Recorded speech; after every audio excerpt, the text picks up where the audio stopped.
प्रभूचं वचन आपल्याशी काय बोलतं प्रभू येशूच्या येण्याबाबतचं. काल देखील मी शिकवलं या ठिकाणामध्ये, पण आज वेगळा विषय मी घेणार आहे. आज मी तुम्हाला 3 संदेश देणार आहे. 3 जणांनी दिलेले 3 वेगवेगळे संदेश आणि तिन्ही संदेशाचा झालेला परिणाम आजच्या दिवसामध्ये जे 3 संदेश या पृथ्वीवर आले आणि त्या 3 संदेशाच्या द्वारे काय परिणाम झालेले आहेत याचा अभ्यास आजच्या दिवसामध्ये आपण करणार आहोत. म्हणजे येशूच्या जन्माच्या दिवशी आपल्या सर्वांना माहिती की येशूचा जन्म दिवस आज आपल्यासाठी आनंदाचा क्षण आहे, आनंदाचा समय आहे. का बरं आनंदाचा समय आहे? तर येशूने जन्म घेतला. काय येशूने जन्म घेतला? तर माणसाला पापातून सोडविण्यासाठी. आपल्या सर्वांना माहिती आहे. तर त्याच प्रकारचे 3 संदेश. पहिला संदेश मी तुम्हाला आज देणार आहे जो देवदूतांनी दिलेला संदेश. दुसरा संदेशाविषयी मी बोलणार आहे जो ताऱ्याने दिलेला संदेश. आणि तिसरा संदेश मी तुम्हाला बोलणार आहे जे हेरोदला प्राप्त झालेला संदेश आणि हेरोदाला जो संदेश प्राप्त झाला त्याच्यामुळे झालेला परिणाम, काय परिणाम आहे. या सगळ्या गोष्टींचा अभ्यास आजच्या दिवसामध्ये आपण करणार आहोत. Praise the Lord. ठीक आहे. त्यापैकी पहिला संदेश जो देवदूतांच्या करवी मेंढपाळांना प्राप्त झाला, जो ज्यावेळी येशूचा जन्म झाला, येशू जन्मास आला त्या वेळामध्ये स्वर्गातून एक देवदूत उतरून आला आणि ज्या ठिकाणामध्ये मेंढपाळ मेंढर राखत होते, कळप राखत होते, त्या ठिकाणी रात्रीचा त्यांचा मुक्काम होता, त्या ठिकाणी कदाचित शेकोटी करून बसलेले होते. त्यावेळेस एक देवदूत त्या ठिकाणामध्ये अवतरला, उतरून आला आणि त्या देवदूतांनी मेंढपाळांना संदेश दिला. हालेलुया. तो अतिशय महत्वाचा संदेश आणि तो संदेश त्यांना प्राप्त झाला किंवा जी बातमी त्यांना प्राप्त झाली ती बातमी काय होती माहिती का? ती बातमी होती आनंदाची बातमी. तुम्हाला मी आज सांगणार आहे एक आनंदाची बातमी. दुसरी गोष्ट एक संदेश असा जो राजा जन्माला आलेला आहे याबाबतची संदेश. आणि तिसरा संदेश जो मी तुम्हाला सांगणार आहे भीतीदायक संदेश जो हेरोदाला प्राप्त झाला, ज्याने हेरोदाला भय वाटलं येशूच्या जन्माच्या द्वारे. हालेलुया. या 3 गोष्टीचा अभ्यास करणार आहोत. त्यापैकी पहिली गोष्ट वाचूया लूक शुभवर्तमान 2 अध्याय, लूकचं पुस्तक 2 अध्याय 10, 11, 12, 13 वचन. लूक याचं 2 अध्याय 10 ते 13 वचन. तेव्हा देवदूत त्यांना म्हणाला, हा भिवू नका, कारण पहा जो मोठा आनंद सर्व लोकांस होणार आहे त्याची सुवार्ता मी तुम्हाला सांगतो. ती ही की तुमच्यासाठी आज दाविदाच्या गावात तारणारा जन्मला आहे, तो ख्रिस्त प्रभू आहे. आणि तुम्हाला खून ही की बाळंत्याने गुंडाळलेले व गव्हाणीत ठेवलेले एक बालक तुम्हाला आढळेल. इतक्यात स्वर्गातील सैन्यांचा समुदाय त्या देवदूतांजवळ अकस्मात प्रकट झाला आणि देवदूत देवाची स्तुती करीत म्हणाले, ऊर्ध्वलोकी देवाला गौरव आणि पृथ्वीवर ज्याच्यावर त्याचा प्रसाद झाला आहे त्या मनुष्यात शांती. आमेन. Praise the Lord.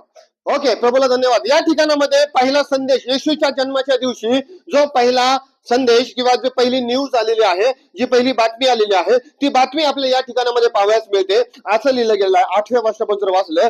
त्याच परिसरात मेंढपाळ रानात राहून रात्रीची वेळी आपले कळप राखत होते, तेव्हा प्रभूचा दूत त्यांच्याजवळ उभा राहिला. प्रभूचे तेज त्याच्या भोवती प्रकाशले आणि त्यांना मोठी भीती वाटली. तेव्हा देवदूत त्यांना म्हणाला, भिवू नका, कारण पहा जो मोठा आनंद सर्व लोकांना होणार आहे त्याची सुवार्ता मी तुम्हाला सांगतो. Praise the Lord. हालेलुया. ठीक आहे. त्याच रात्री म्हणजे ज्या रात्री येशूचा जन्म झाला त्याच रात्री बायबलमध्ये असलेलं आहे, काही मेंढपाळ मेंढर राखत असताना त्या ठिकाणामध्ये स्वर्गातून प्रभूचा दूत एक दूत अवतरला.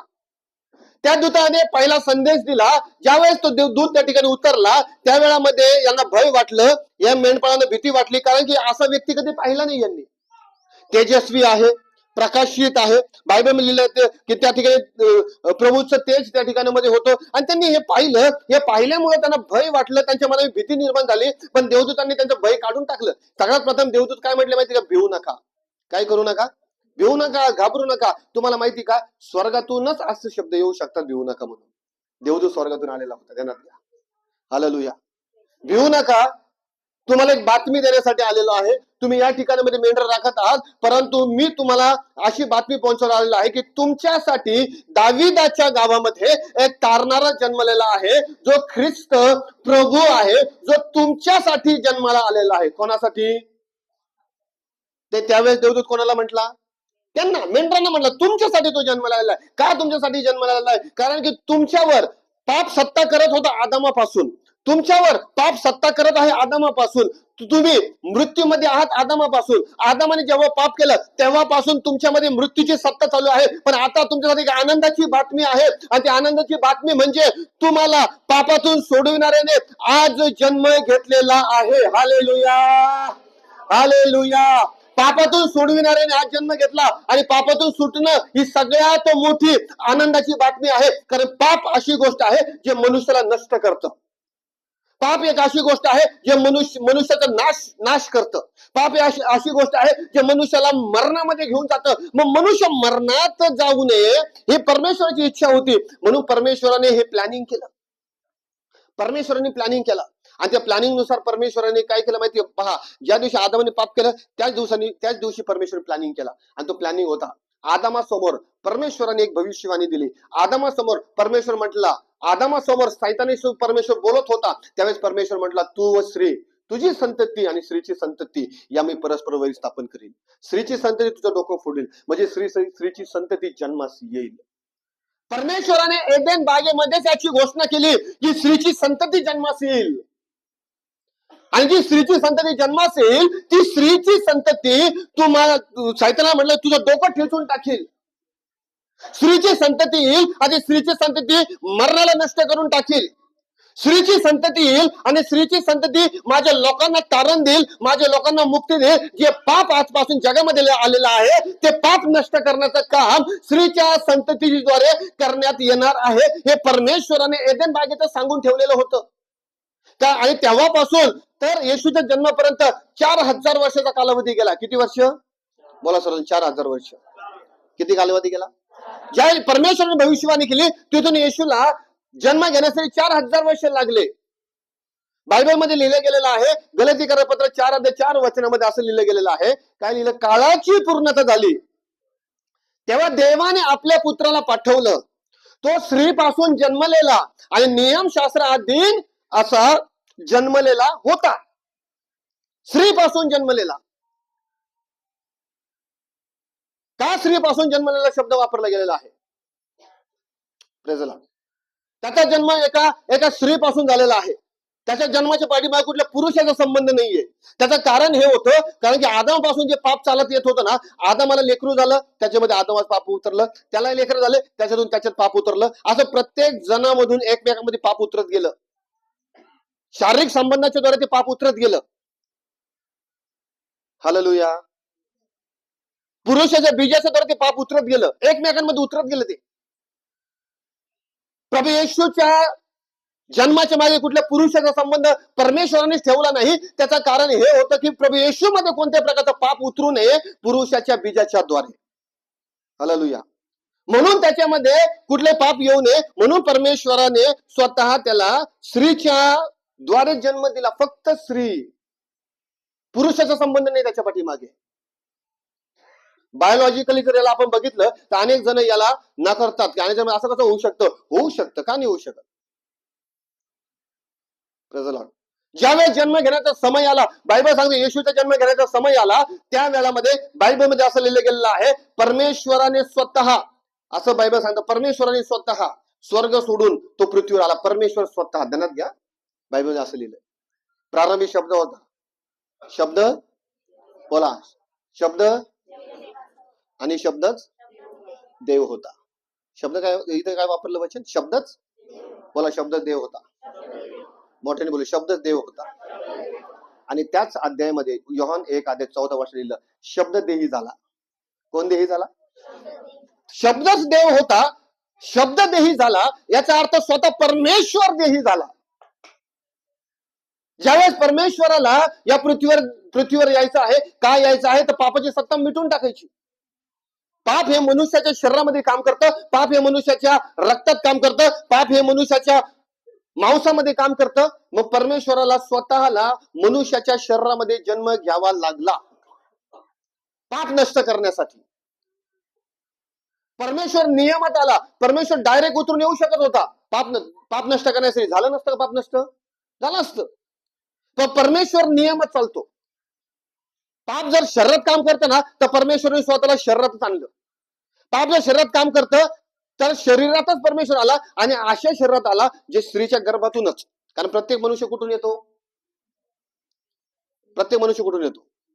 पाप करणारा प्रत्येक मनुष्याचा जन्म कुठून होतो? स्त्रीच्या गर्भातून होतो. बरोबर की नाही? प्रत्येक मनुष्याचा जन्म स्त्रीच्या गर्भातून. मग परमेश्वर जो शब्द म्हणतो आपण, तो परमेश्वर स्वतः वाया उंब म्हणजे स्त्रीचा गर्भ गर्भातूनच तो आला, जसा साधारण मनुष्य येतो. कारण त्याला मनुष्याला तारायचं होतं. हालेलुया. कोणाला तारायचं होतं? तो पाप नष्ट करू शकत होता. तसा स्वर्गातून जरी त्याने हे केलं तर पाप नष्ट झालं असतं. पण नियम असा आहे, पाप जर शरीरात काम करतं ना, शरीरात, तर मग पाप नष्ट करणारा पण शरीरातच पाहिजे. आपण आईच्या गर्भातून येतो म्हणून परमेश्वर सुद्धा आईच्या गर्भातून आला. येशू 2000 वर्षापूर्वी येशू जन्माला आला म्हणून 2000 वर्षापूर्वीपासून त्याचं अस्तित्व आहे असं नाहीये. येशूचं अस्तित्व हे प्रारंभापासून आहे, सुरुवातीपासून आहे. तो परमेश्वर होता, तो देव होता. त्याने मनुष्याला वाचवण्यासाठी तो स्त्रीच्या गर्भातून आला. स्त्रीच्या गर्भामध्ये तो 9 महिने राहिला. 9 महिने राहिले याचा आता व्यवस्थित ऐका. ज्यावेळेस प्रभूचा दूत मरियेकडे आला आणि मरियेला सांगितलं, लूक शुभवर्तमान जर तुम्ही वाचलं पहिल्या अध्यायामध्ये, मरियेला प्रभूच्या दूताने सांगितलं की तुझ्या ती कुमारिका होती, तिला काय सांगितलं माहिती का? तुझ्या गर्भात, तुझा गर्भ जो आहे परमेश्वराचा पुत्र, त्यातून जन्म घेईल. हालेलुया. देवदूताने संदेश पाठवला. वाचा तो संदेश, देवदूताने पाठवला संदेश. लूकचं पुस्तक काढला का लूक? पहिला अध्याय आणि 26 वाचनापासून 26 ते 38 वचन वाचा. 26 ते 38. नंतर 6व्या हा. महिन्यात देवाने गालिलातील नासरेत नावाच्या गावी एक कुमारीकडे गब्रिएल देवदूताला पाठवले. ती दाविदाच्या घराण्यातील योसेफ नावाच्या पुरुषाला वागदत होती आणि त्या कुमारीचे नाव मरिया होते. देवदूत तिच्याकडे आत येऊन म्हणाला, हे कृपा पावलेल्या स्त्रिये, कल्याण असो, प्रभू तुझ्या बरोबर असो. या बोलण्याने तिच्या मनात खळबळ उडाली आणि हे अभिवादन काय असेल याचा ती विचार करू लागली. देवदूताने तिला म्हटले, मरिये, भिवू नको, कारण देवाची कृपा तुझ्यावर झाली आहे.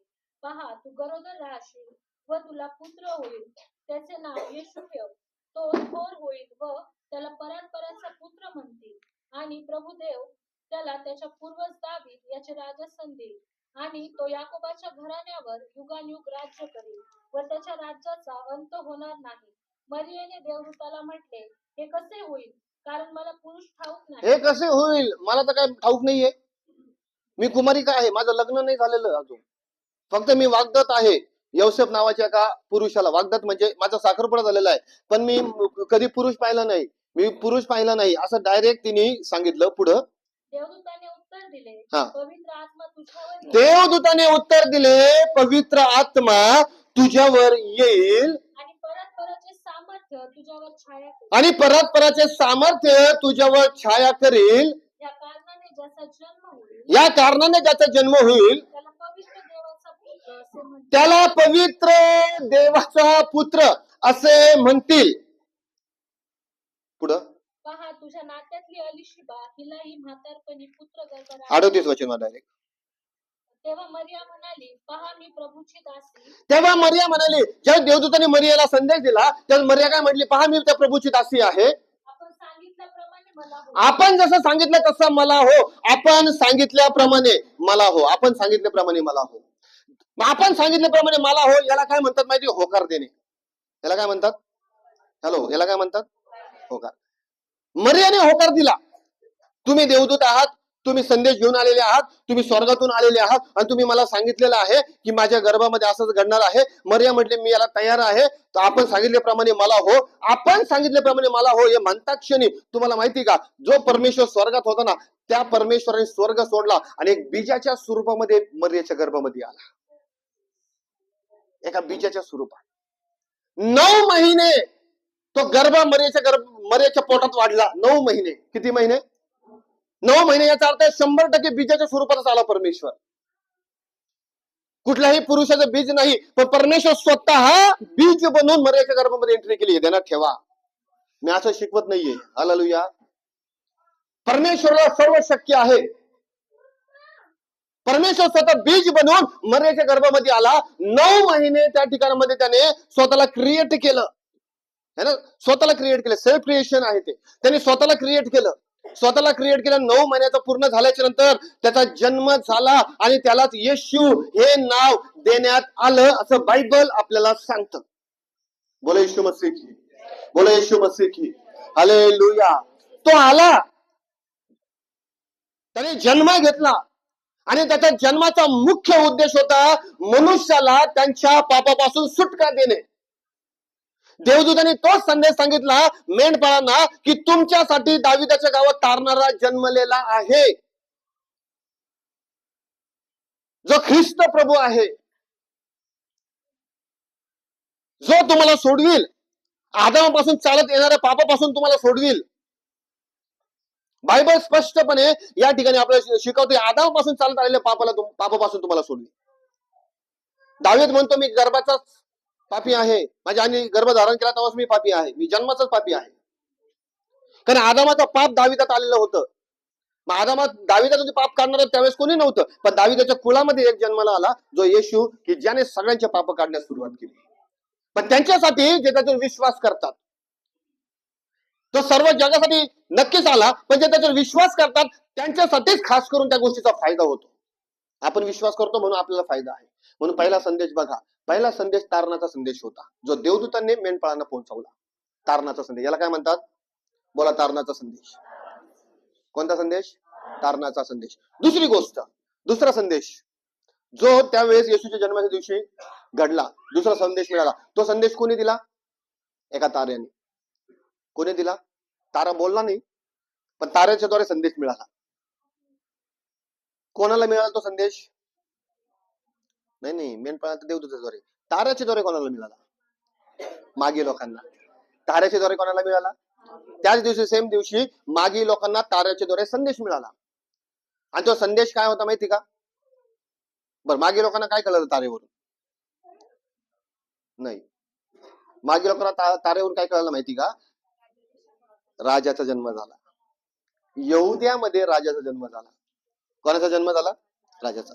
कारण की ते जे मागे लोक होते ना, ते कोण होते माहिती का? ते खगोलशास्त्रज्ञ होते, आकाशाचा अभ्यास करणारे लोक. आणि त्यांच्या शास्त्रात असं लिहिलंय, त्यांच्या शास्त्रात असं लिहिलेलं आहे त्यांच्या अभ्यासानुसार, की अशा वेळी असा तारा दिसला. तो तारा जर दिसला ना, समजून घ्या की यहुद्यामध्ये एका राजाने जन्म घेतलेला आहे. जेव्हा तो तारा दिसला, मागे लोकांनी तारा पाहिला, तारा पाहिल्यानंतर आठवलं, अरे आमच्या पुस्तकात असं लिहिलंय, या ताऱ्याविषयी तर लिखाण केलेलं आहे. आणि असा तारा जेव्हा दिसला जाईल त्यावेळेस यहुद्यामध्ये राजाने जन्म घेतलेला असेल. मग तो तारा त्यांनी पाहिला आणि त्यांना त्या ताऱ्याकडून संदेश मिळाला की यहुद्यामध्ये एक राजा जन्माला आलेला आहे. आणि हे जे होते ना, हे पण आपापल्या देशाचे एक खगोलशास्त्रज्ञ पण होते आणि राजे पण होते ते. हालेलुया. त्यांनी तो पाहिला आणि ते म्हणले आम्ही त्याला बघायला जाणार, कारण की आम्ही खूप वर्षापासून या ताऱ्याचा अभ्यास करत आहोत. पण आज आम्हाला समजलं की हा तारा दिसण्याच्या द्वारे की असा राजा जन्माला आला असावा. मग ते लोकांनी काय केली माहिती? तयारी केली आणि ते लोक कुठे निघाले? ताऱ्याच्या पाठीमागे निघाले. ताऱ्याने त्यांना संदेश दिला, राजा जन्माला आलेला आहे. बरं, किती लोकांचा असा विश्वास आहे येशू राजा पण आहे? बघा, येशूचे किती रूप मी या ठिकाणी दाखवतो. पहिली गोष्ट, तो तारणार आहे. बोला, तारणार आहे. दुसरी गोष्ट, तो राजा आहे. काय आहे तो? त्या 3 जणांना राजा म्हणून संदेश मिळाला आणि ते राजाला पाहिला निघाले. ते बायबल सांगतं, प्रगटीकरण 1:5 येशू हा प्रभूंचा प्रभू आणि राजांचा राजा आहे. तो राजा आहे. भले त्याचा जन्म गव्हाणे झालेला असू द्या, पण तो राजा आहे. हालेलुया. त्याचा जन्म गव्हाणे झाला याचा अर्थ तो गरीब आहे असं होत नाही. हे मागे लोक ज्यावेळेस येशूला भेटण्यासाठी गेले, ध्यानात ठेवा, हे मागे लोक ज्यावेळेस येशूला भेटण्यासाठी गेले त्यावेळेस ते भेटी घेऊन गेले त्याला भेटायला. भेटी नजराने प्रत्येकाने भेटी घेतल्या आपल्या बरोबर. कारण भेटी काय घेतल्या? कारण ते भेटी राजांना दिल्या जातात. साधारण काय घेतलं का? तिघांनी पण जे घेतलं, काय घेतलं? सोनं, ऊद आणि गंधरस. बरोबर की नाही? सोने, ऊद आणि गंधरस अशा 3 वस्तू घेतल्या आणि या तिन्ही वस्तू राजाला दिल्या जातात. सोनं हे राजाला दिलं जातं, दर्शवतं. सोनं हे राजेशाहीला दर्शवतं. दुसरी गोष्ट, ऊद दिला. ऊद हे ज्यावेळेस यज्ञ अर्पण केल्याच्या टाकून नाही का, त्याचा सुवास, आणि सुवासिक आहे ऊद, त्याचा वापर केला जातो. आणि तिसरी गोष्ट गंधरस. गंधरस म्हणजे एक सुगंधित पदार्थ, त्याला आपण सेंट म्हणतो आपल्याकडे, है ना. बरे तिन्ही गोष्टी कशाला दर्शवतात येऊच ऐका, तीन गोष्टी ना, तीन गोष्टी कशाला. पहिली गोष्ट सोनं हे राजे सायला दर्शवत, येशू राजा आहे. धूप, धूप कशाला दर्शवत माहिती का? भले ते त्या ठिकाणी घेऊन गेले, त्यांना माहिती नाहीये, देवाने त्यांना प्रेरणा दिली हे द्या त्याला. धूप कशाला दर्शवतो माहिती का? धूप यज्ञाला दर्शवतं, आणि येशूचा यज्ञ झालेला आहे, ध्यानात ठेवा. धूप यज्ञाच्या वेळेसच वापरला जायचा, त्यावेळी यज्ञ केला की त्याचा धूप टाकला जायचा. धूप टाकला रे टाकला की तो धूपाचा धूर निघायचा आणि तो स्वर्गापर्यंत पोहोचायचा. आणि त्यावेळेस ते यज्ञ मान्य झाला असं मान्य केलं जायचं. येशूला धूप पण देण्यात आला त्यावेळेमध्ये, आणि ते धूप कशाला दर्शवलं गेलेलं आहे माहिती का? येशूच्या होणाऱ्या यज्ञाला किंवा अर्पणाला ती गोष्ट दर्शवते. बोले येशू मसीह की. आणि तिसरी वस्तू काय दिली माहिती का? गंधरस. काय दिला? गंधरस कशाला दर्शवतो माहिती का? ज्याचा सुवास पसरणे. तुम्हाला माहिती का? येशूचा सुवास पूर्ण वर्ल्ड मध्ये पसरलेला आहे आजच्या दिवसामध्ये. बोले येशू मसीह की. हालेलुया. या तिन्ही नजराने तीन भविष्यवाणी ध्यानात घ्या. सोनं हे राजेशाहीची भविष्यवाणी, ऊद हे त्याच्या अर्पणाची भविष्यवाणी आहे, आणि गंधरस हे त्याचा सुगंध पूर्ण वर्ल्ड मध्ये पसरण्याची भविष्यवाणी आहे. आणि तसं झालं. बोले येशू मसीह की. हालेलुया. तुम्हाला माहिती का? गंधरसाला उर्दू शब्द एक, त्याला म्हणतात मूर. काय म्हणतात? आपण गीतात गातो ना, सोना मूर लोबान लेके आते है ना. लोबान म्हणजे ऊद, प्रजलाड है ना. मूर म्हणजे गंधरस. मूर म्हणजे काय? गंधरस. प्रजलाड, त्याला सुगंध म्हणतात. तुम्हाला एक शब्द लक्षात आहे का? मोरिया. मोरिया, हा माहिती का? मोरिया किती लोकांना माहिती? मोरिया डोंगर. काय घडलं होतं तिथं? हा, इसाकाचं अर्पण अब्राहम आणि इसाकाचं अर्पण करायला तिथे नेलं. परमेश्वराने त्याला तिथं बोलवलं, तू इथे ये, मोरिया डोंगरावर ये, आणि तिथे इसाकाचं अर्पण कर. कुठे ये? मोरिया. बरं, मोरिया डोंगराचा अर्थ काय तुम्हाला माहिती का? प्रजलाड व्यवस्थित आहे का? मोरिया डोंगराचा अर्थ काय? मूर म्हणजे सुगंध, गंधरस. आणि तो शब्द कसा? मोरिया नाही तो शब्द, व्यवस्थित आहे का? रिअल वर्ड काय? मोरियाह. शेवट ह आहे त्याला. काय आहे शेवट?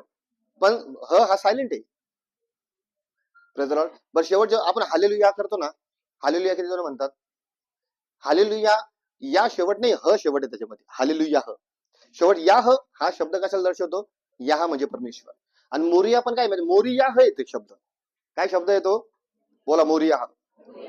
त्याच्यामध्ये दोन भाग जर केले ना, मोर म्हणजे सुगंध आणि याह म्हणजे परमेश्वर. म्हणजे त्या डोंगराला काय नाव होतं माहिती का? परमेश्वराचा सुगंध. म्हणून परमेश्वराने अब्राहमाला त्या डोंगरावर बोलवलं होतं. हालेलुया. परमेश्वराचा सुगंध, मोरिया. लक्षात आलं का तुम्हाला? बरं, आता ज्यावेळेस येशूला पण मूर अर्पण करण्यात आलं, म्हणजे गंधरस अर्पण करण्यात आला, हे त्या गोष्टीला दर्शवतो की त्याचा सुगंध सर्व जगामध्ये पसरला जाईल. बोले येशू मसीह की. बोले येशू मसीह की. किती लोक समजत आहात? त्याचा सुगंध पूर्ण जगात. आणि तसं झालं. परमेश्वराने अब्राहमाला देखील सांगितलं होतं की तुझ्याद्वारे पृथ्वीवरील सर्व वंश मी आशीर्वादित करून टाकेन. तुझ्याद्वारे. तुझ्याद्वारे म्हणजे काय?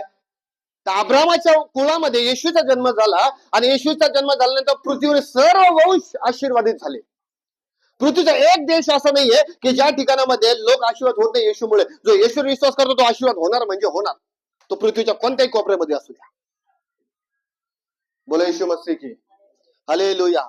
येशूमुळे पृथ्वीवरील सर्व वंश आशीर्वादित होतात. किती लोक समजत आहात? है ना. हालेलुया. हालेलुया. लक्षात आहे तुम्हाला? बोले येशू मसीह की. ओके. बघा, येशूमुळे आपण येशूवर विश्वास केला. आपण भारतीय आहोत. आपण अमेरिकेचे नाही, आपण इस्रायली पण नाही आहोत, आपण भारतीय आहोत. पण भारतात राहून आपण त्याच्यावर विश्वास केला, कारण आपल्याला कळलं की तो या सृष्टीचं निर्माण करताय. आपल्याला कळलं की तो तारण करताय. आपल्याला कळलं की तोच स्वर्ग देणार आहे. हे आपल्याला कळलं म्हणून आपण विश्वास करत आहोत. आणि आपण विश्वास करण्याच्या द्वारे आपलंही तारण घडलं जातं. किती लोकांना गॅरंटी आहे तुमच्या तारणाची? तुमचं तारण झालं ईश्वर विश्वास करण्याच्या द्वारे. तुमचं तारण झालेलं आहे. गॅरंटी आहे सर्वांना. ही गॅरंटी खूप इम्पॉर्टंट आहे. तारणाची गॅरंटी पाहिजे. आणि येशूच्या द्वारे ते घडलं. Praise the Lord. दुसरा संदेश जो 3 मागी लोकांना दिला, की राजाने जन्म घेतला. कोणी जन्म घेतला? राजाने. येशू हा राजा. 100%. आपल्यासाठी पण राजा, जो आपल्यावर राज्य करणारा. आपल्यावर कोणाचं राज्य चाललं पाहिजे? आपण या पृथ्वीवर राहतो, भारत देश राहतो, भारत सरकारच्या अधीनतेमध्ये आपण आहोत आणि ते राहायला पाहिजे. बायबल सांगता आपण आपापल्या अधिकाराच्या अधीन असलं पाहिजे. पण आपल्यावर आत्मिकरित्या कोणाचं राज्य चाललं? शारीरिकरित्या जरी आपल्यावर गव्हर्नमेंटचं राज्य आहे आणि आपण त्याच्या अधीनतेत असायला पाहिजे. हा माझा तुम्हाला सगळ्यांना संदेश आहे. त्यांच्या नियमात आपण चालायला पाहिजे, 100% त्या नियमात आपण असायला पाहिजे. पण आत्मिकरित्या आपल्यावर कोणाचं राज्य असलं पाहिजे? कोणाचं? है ना? ज्याच्या गुलामगिरीत आपण आहोत ना, तो आपलं राज्य करतो. आपण पापाच्या गुलामगिरीत तर पाप आपलं राज्य करणार. आपण सैतानाच्या गुलामगिरीत तर सैतान आपलं राज्य करणार. आपण वाईट गोष्टीच्या गुलामगिरीत तर आपण वाईट गोष्टी आपलं राज्य करणार. हालेलुया. आणि आपण प्रभूच्या गुलामगिरीत तर नीतिमत्ता आपलं राज्य करणार आहे. त्यांना ठेवा. आणि बायबल सांगतं तुम्ही नीतिमत्तेचे गुलाम बना. कशाचे गुलाम बना? तुम्ही आतापर्यंत पापाचे गुलाम होता, पण आता कशाचे गुलाम व्हा? नीतिमत्तेचे गुलाम व्हा. वाचा एक वचन, रोमकरास पत्र 6 अध्याय 18-19 वचन वाचा. 17 वर्षापासून वाचा. रोमकरास पत्र 6 अध्याय 17, 18, 19 वचन पटकन. तुम्ही पापाचे गुलाम होता, हा. तरी ज्या प्रकारच्या शिकवणीच्या पत्री तुम्हाला बांधले तिचे पालन तुम्ही मनापासून केले आणि पापापासून मुक्त होऊन तुम्ही नीतिमत्वाचे गुलाम झाला. कशाचे गुलाम झालात तुम्ही आता? बोला. नीतिमत्वाचे. पूर्वी कशाचे गुलाम होतो आपण? येशू माहित होण्याच्या पूर्वी आपण कशाचे गुलाम होतो? पापाचे. बायबल सांगतो तुम्ही पूर्वी पापाचे गुलाम होता, पण आता तुम्ही पापाचे गुलाम नाही आहात, तुम्ही नीतिमत्वाचे गुलाम आहात. जो पाप करतो तो पापाचा गुलाम आहे. हालेलुया. ध्यानात घ्या. आणि मग पाप त्याच्यावर राज्य करतं राजा बनून. पाप त्याच्यावर राज्य करतं राजा बनून. आपण जर नीतिमत्वाचे गुलाम आहोत तर नीतिमत्ता आपलं राज्य करेल. प्रभू आपलं राज्य करेल. प्रभूचं राज्य आपल्यावर व्हायला पाहिजे, पापाचं राज्य नको आपल्यावर. किती लोकांना असं वाटतं पापाचं राज्य नको आपल्याला? नाही, पापाचं राज्य काय करतं माहिती आहे? तुम्हाला नष्ट करून टाकतं, नाश करतं, नरकात घेऊन जातं. तुम्हाला तुमचा काय बोलतात त्यांना पूर्ण उद्ध्वस्त करून टाकतं तुम्हाला पापाचं राज्य.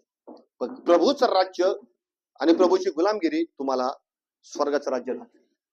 तुम्ही स्वर्गाच्या राज्याची वाटीकरी बनणार. प्रभूचे गुलाम तुम्ही आहात तर. बोले येशू मसीह की. तो राजा आहे आणि आपण तो राजा म्हणून आपण त्याची गुलामगिरी करणं गरजेचं आहे. बरं, आपण त्याचे गुलाम आहोत. ज्याचे गुलाम असतो त्याचं ऐकतो की नाही आपण? हॅलो. ज्याचे गुलाम असतो त्याचं ऐकतो की नाही आपण? कोणी गुलाम असू द्या, तो आपल्या काय बोलतात त्याला, धन्याचं मालकाचं ऐकतोच तो, आहे ना? आपण कोणाचे गुलाम आहोत? प्रभूचे. मग आपण कोणाचं ऐकलं पाहिजे? ऐकलं पाहिजे की नाही? हालेलुया. Praise the Lord. बरं, तुम्ही त्याचं ऐकता, हे कसं सिद्ध होणार? त्याच्या वचनानुसार चालल्याने. ओके. बघा अजून एक. तुमचं प्रभू प्रेम आहे. प्रभूवर तुमचं काय आहे? प्रेम आहे. सर्वांचं आहे. म्हणून आपण या ठिकाणी सिद्ध कसं करणार आपण? है ना? आपण ज्याचं ऐकतो ना त्याच व्यक्तीच आपण ऐकतो ज्याचं आपण प्रेम पण करतो. हालेलुया. मग आपलं जर त्याचं प्रेम आहे तर त्याचं प्रूफ काय द्यायचं? मग आपण आज्ञापालन, ऐकणेस. सेम गोष्टी योहान 14:15. ऐकणे त्याचं. प्रभूचं ऐकणार, राजाचं ऐकणे. राजाचं ऐकणार तर आपण फायद्यात असणार. तो आपला राजा आहे, बादशाह आहे. तो आपला बादशाह. तो त्याच्या सिंहासनावर विराजमान होतो. ज्यावेळेस त्याची आराधना चालते ना, त्याचं सिंहासन त्या ठिकाणी तो स्थापित करतो, त्यावेळेस तो आपला राजा आहे. आजही तो आपला राजा आहे. बोले येशू मसीह की. हालेलुया. प्रभू आपला राजा आहे. बोला, प्रभू आपला राजा आहे. दुसरा संदेश, राजाचा संदेश पोहोचला. म्हणजे राजा जन्माला आलेला संदेश पोहोचला 3 जणांकडे. आणि तिसरा संदेश पोहोचला, तो कोणाकडे पोहोचला? हेरोदाकडे पोहोचला. हेरोदाला तिसरा संदेश पोहोचला. तो कोणी पोहोचवला? मागी लोकांनी पोहोचवला. हेरोदापर्यंत तो संदेश कोणी पोहोचवला? मागी लोकांनी जेव्हा हेरोदापर्यंत संदेश पोहोचवला, तर मला सांगा हेरोदाची काय हालत झाली त्या संदेशाने? हॅलो. हेरोदाची काय हालत झाली? हेरोदाची हालत अशी झाली, तो घाबरला. बायबल सांगतं. बघा, एका येशूच्या जन्माने किती लोकांमध्ये काय काय संदेश पोहोचला. मागे काय बोलतात, धनगर लोकांना काय मेंढरा चालणाऱ्यांना काय संदेश पोहोचला? तारणाचा, आनंदाचा संदेश. 3 मागी लोकांना काय संदेश पोहोचला? राजा जन्माला आला. आणि 3 नंबरचा संदेश जो हेरोदाला पोहोचला तो भीतीदायक संदेश. येशूचा जन्म त्यासाठी भीतीदायक होत. वाचा मत्ते, मला वाटतं मत्ते आणि लूक 2 अध्याय, मत्ते 2 अध्याय असेल. हा, मत्ते 2 अध्याय. हा, वाचा बरं पहिल्या वर्षापासून. हेरोद राजाच्या काळात यहुद्यातील बेथलेहमात येशूच्या जन्मानंतर पहा, पूर्वेकडून मागी लोक यरूशलेमात येऊन विचारपूस करू लागले की यहुद्यांचा राजा जन्मास आला तो कोठे आहे, कारण आम्ही पूर्व दिशेस तारा पाहून त्याला नमन करावयास आलो आहोत. हेरोद राजाने हे ऐकले तेव्हा तो व त्याच्याबरोबर सर्व यरूशलेम घाबरून राईट. Praise the Lord. किती लोकांनी ऐकलं? प्रत्यक्षाने वाचलेलं ऐकलं का? ठीक आहे. शेवटच्या 5-1 मिनिटात मी समाप्त करणार आहे. शेवटचा संदेश तुम्हाला देऊ. शेवटचा पॉइंट आहे, हेरोदाला संदेश पोहोचला 3 मागी लोकांकडून. मागे लोकांना राजा म्हणून संदेश पोहोचला आणि हेरोदाला पण तो राजा म्हणून संदेश पोहोचला, पण तो भीतीदायक ठरला. तो काय ठरला? तो भीती निर्माण करणारा ठरला. हेरोदाला जर कळलं ना की असा व्यक्तीचा जन्म झाला, त्याच्या मनात भय निर्माण झालं. भय का निर्माण झाला? कारण तो राजा होता आणि त्याला असं वाटलं आता माझं राज्य इस्रायलवर आहे, आता कोणता दुसरा राज्य आलेला आहे जो इस्रायल राज्य करेल आणि मला माझं राज्य नष्ट होऊन जाईल, माझं राज्य माझ्या हातातून निघून जाईल, मला आता राज्य करता येणार नाही, मला आता राज्य सोडावं लागेल. हे भय त्याला निर्माण झालं आणि त्या भयामुळे तो भयात ग्रासून गेला. तो हालेलुया. त्याला भय निर्माण झालं. हेरोदा बरोबर अजून एका व्यक्तीला भीती वाटली. कोण होता तो? हॅलो. हेरोदा बरोबर अजून एका व्यक्तीला भय निर्माण झाला. हा, कोण होता? सैतान. सैतान. सैतान. लक्षात घ्या, कोण होता तो? सैतान. हेरोदा बरोबर आणखीन एक व्यक्तीला भय वाटलं, तो बोलतात सैतान. सैतानाला भय का वाटलं माहिती का? कारण सैतानाविषयी परमेश्वर बोलून बसलेला होता उत्पत्तीच्या पुस्तकात 3 अध्याय 12-15 वचनात की स्त्रीची संतती जन्म घेण्यात तुझं डोकं ठेचून टाकील. हालेलुया. आणखीन एक व्यक्ती त्याला भय वाटलं. हेरोदाला वाटलं, पण सैतानाला भय वाटलं जेव्हा येशूचा जन्म झाला. तुम्हाला माहिती का, सैतानाने हेरोदाचं मन भरवलं आणि हेरोदाला काय सांगितलं माहिती का? तू त्याला मारून टाक, त्याची कत्तल करून टाक. हेरोदाला जे मन भरलं त्या हेरोदाने त्यावेळेस बेथलेहेम मध्ये कत्तल केली.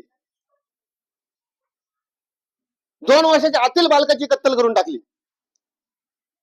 त्याच्यामध्ये जो जन्माला आलेला येशू आहे तो मरण पावावा म्हणून कत्तल घडविण्यात आली. परंतु लक्षात घ्या, त्याच्यातूनही परमेश्वराच्या दूताने मार्गदर्शन करून बाहेर काढलं. हालेलुया. मार्गदर्शन करून बाहेर काढलं. समजत आहे सर्वांना? Praise the Lord. सैतान घाबरला त्यावेळी, कारण की त्याचा आता नाश होण्याचा समय आलेला होता. बायबल सांगतो तो देहरूपात आला.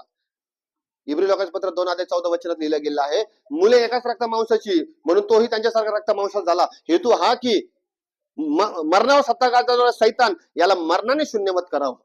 कशाने? सैतानाला शून्यवत करण्यासाठी येशूचा जन्म झाला आणि त्यामुळे सैतानामध्ये भय निर्माण झालं त्यावेळी. म्हणून भयामुळे त्यांनी कोणाचं मन भरलं? हेरोदाचं. आणि हेरोदने काय केलं? तलवार घेऊन कत्तल करण्यास सांगितली आणि ती कत्तल घडविण्यात आली. हालेलुया. हालेलुया. है ना? हेरोद जो होता ना, हेरोद तो आदमी होता. आदोमी, इस्रायली नव्हता, यहुदी नव्हता. हेरोद आदोमी होता. आणि आदम कोण होता माहिती का? आदम होता एसाव. एसावच्या वंशाचा होता हेरोद. येशू होता याकोबाच्या वंशाचा आणि हेरोद होता एसावच्या वंशाचा. याकोब आणि एसाव दोघं सख्य भाऊ होते. याकोब आणि एसाव काय होते? दोघं सख्य भाऊ. हेरोद जो आला तो एसावाच्या वंशातून आला, ज्याला आदोमी म्हटलं गेलं. आणि येशू जो आला याकोबाच्या वंशातून आला, जो ज्याला इस्रायली म्हटलं गेलं, यहुदी म्हटलं गेलं. Praise the Lord. पूर्वी याकोबाचं वर्चस्व होतो एसाववर. एसाव वंशाला याकोब वंश गुलाम करून ठेवायचं. पण एक समय असा आला की एसाव वंशातून याकोब वंशाला गुलाम करण्यात आला हेरोदाच्या समयामध्ये. मग आता परत काय झालं माहिती का? ज्यावेळेस येशूचा जन्म झाला, हेरोदाला कळलं ना राजाचा जन्म झाला, त्याला काय वाटलं? की आतापर्यंत याकोब वंशाने आमच्यावर सत्ता केली, आता कुठे आमची सत्ता याकोब वंशावर गेली, पण आता कोणता राजा जन्माला आला की जो परत राजा बनेल आमची सत्ता नष्ट करून टाकेल. म्हणून त्याला भय वाटलं. म्हणून त्याला काय वाटलं? भय वाटलं. हालेलुया. आणि त्याने कत्तल करायला सुरुवात. तुम्हाला माहिती का, ज्यावेळी एसाव आणि याकोब यांना इसाक समोर होते ना, तर इसाकाने एसावला आशीर्वाद दिले, सॉरी याकोबला आशीर्वाद दिले, भरपूर आशीर्वाद दिले. याकोबाने ते मिळवले, ते कसे काय व्हायना पण मिळवले. हालेलुया. मग एसावासाठी काहीच नाही राहिलं. मग एसाव आल्यानंतर एसाव म्हटलं की बाबा तुमच्याकडे एकच आशीर्वाद होता का, तुम्ही याकोबाला दिला, मला काहीतरी आशीर्वाद द्या, मला काहीतरी सांगा. तर इसाक काय म्हटलं माहिती का, इसाक म्हटला की तू तुझ्या भावाचं दास्य करशील. एसावाला म्हटलं तुझा भाऊ तुझ्यावर स्वामी होईल. तसं खूप दिवस चाललं. याकोब वंश एसावाच्या वंशावर स्वामित्व करायचे. पण मग पुढे असं इसाक म्हटला की एक समय असा येईल की तुझ्या खांद्यावर ओझं काढलं जाईल आणि तू राज्य करायला सुरुवात करशील. तू काय करायला सुरुवात करशील? राज्य. हालेलुया. त्या पद्धतीने घडलं. त्या पद्धतीने जेव्हा हेरोद राज्य करायला लागला ना, त्यावेळेस इस्रायल लोक त्याचे गुलाम होते त्यावेळेस, म्हणजे याकोब वंश. हालेलुया. मग त्यावेळेस इसाक एसावाला म्हटला होता की तू तलवारीने जगशील. कशाने जगशील? बोला, तलवारीने जगशील. उत्पत्तीमध्ये लिहिलं. कशाने जगशील तू? तुम्हाला माहिती का, तलवारीने जगशील असं म्हटलं म्हणून हेरोदाने पण तलवार घेऊन कत्तल केली, त्याला मारावं म्हणून. हे सगळं भविष्यवाणी आहेत. हे सगळं काय आहेत? भविष्यवाणी. तलवार घेऊन कत्तल केली त्यावेळेस येशूच्या समयामध्ये, पण येशू त्याच्यातून वाचला. हेरोदासाठी एक भय होतं, ते भय. येशूचा जन्म, येशू हेरोदासाठी भय होतं. मेंढपाळांसाठी तारण होतं. 3 राजांसाठी, 3 मागी लोकांसाठी येशू राजा होता. आणि हेरोदासाठी येशू हा भयाची न्यूज होती, भीतीदायक न्यूज. हालेलुया. आणि त्याचं राज्य जाण्याचे भय होतं त्याला. बोले येशू मसीह की, बोले येशू मसीह की. सैतानासाठी पण येशूचा जन्म भयावह न्यूज आहे, सैतानासाठी सुद्धा. म्हणून तर त्याने ह्या गोष्टी घडवल्या नष्ट करण्यासाठी, कत्तल घडवली त्याने. येशू वाचला त्याच्यातून.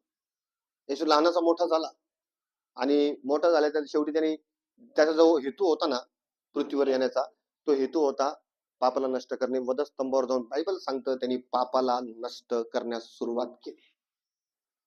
तो वधस्तंभावर गेला. त्याचा जन्माचा उद्देश होता मरणेच. मी रात्री शिकवलं, मरणे हा उद्देश होता खरा त्याचा जन्माचा. त्याला कोणी मारू नाही शकत, कोणी मारूही शकत नव्हतं त्याला. तो स्वतः म्हटलं माझा प्राण माझ्यापासून कोणी घेऊ नाही शकत. योहान 10:17 तो म्हटला माझा प्राण माझ्यापासून कोणी घेऊ शकत नाही, मी स्वतःहून देतो, तुमच्यासाठी देत आहे. म्हणजे जगात असं कोणी नाही त्याचा प्राण घेऊ शकतो, पण त्याला मरणं गरजेचं होतं, है ना. बऱ्याच जणांचे स्टेटस आज तुम्हाला पाहायला भेटतील की येशू 4 खेळ्यात मेला, 4 खेळ्यात मेला, तो कसला देव, 4 असं भेटतील. No problem. फक्त एक गोष्ट लक्षात ठेवा, तो 4 खेळे त्याला मारू शकत, कोणीच मारू शकत नव्हतं त्याला जगामध्ये, पण तो स्वतःहून त्यांनी प्राण दिला याच्यासाठी की तुम्ही आणि आपण वाचावे, म्हणून आपलं तारण व्हावं, आपलं बचाव व्हावा. बोले येशू मसीह की, आपलं तारण व्हावं. तो स्वतः म्हणतोय ना, वाचा त्यावर शेवट वचन, योहान 10:17-18 वाचा. योहान 10, योहान 10:17-18.